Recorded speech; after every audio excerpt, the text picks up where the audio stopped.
Yes, hello people, magandang tanghali po. Arat, samahan niyo ako magluto. Ayun, kumukulo na. Kumukulo na.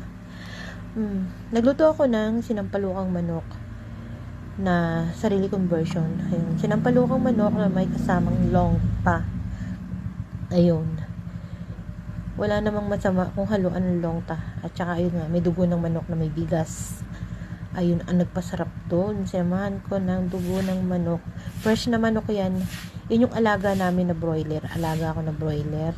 Kinatay namin at nilagyan ko siya ng malunggay. Take note, malunggay. Nakapipitas ko lang galing sa puno ng kapitbahay. Charot.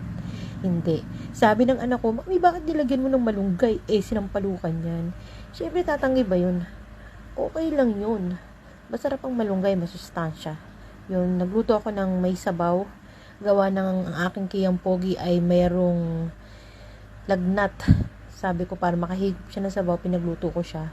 Yun, siya ang dahilan kung bakit napaluto ang atchay ngayon ng may sabaw na sinampalukan na parang tinulan na parang ewan. Basta manok na may sabaw. Ayun, na may talong. Na malapit na siyang maluto. Ayan. Isang kulo na lang. Luto na. Sarap niya. Sabaw pa lang.